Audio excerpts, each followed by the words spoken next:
ওয়াসসালাতু ওয়াসসালামু আলা রাসূলিল্লাহি সাল্লাল্লাহু আলাইহি ওয়াসাল্লাম। যেভাবে ইতিপূর্বে আমাদের সরকার নির্বাচনের ব্যাপারে যে ঘোষণা দিয়েছেন, অবাধ ও সুষ্ঠু নির্বাচন হবে, আমরাও তাও আশাবাদী।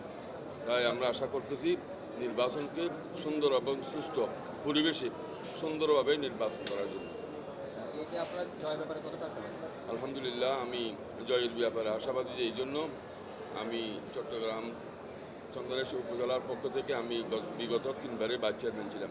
চন্দনেশবাসী এখানে এই ধর্ম বর্ণ নির্বিশেষে চন্দনেশবাসী আমাকে এইভাবেই যথেষ্ট আমাকে মহব্বত করে ভালোবাসে। আমি এই মানবতার কর্মী হিসাবে আমি বিগত 3বারে উপজেলা পরিষদের ভাইস চেয়ারম্যান হিসেবে আমি এলাকার সর্বজন স্বীকৃত মানবতা কর্মী হিসেবে আমাকে চন্দনেশবাসী ভালোবাসে। তাই আমাকে আশা করব চন্দনেশবাসী বিগত সময়ে যেভাবে ভালোবেসেছেন এই আগামী সময়েও চট্টগ্রাম 14 চন্দনেশ সাতকানিয়া আইন শৃঙ্খলা চট্টগ্রাম 14 নির্বাচনে আমাকে সেভাবেই আমাকে ভোট দিয়ে ভালোবাসা। নতুন এবং ফিরে আসা গ্রাহকদের জন্য নগদে চলছে ক্যাশব্যাক সহ প্রতিদিন হাজারো উপহার জেতার সুযোগ। হবে আশা আর ফেরা, সারপ্রাইজ সেরা।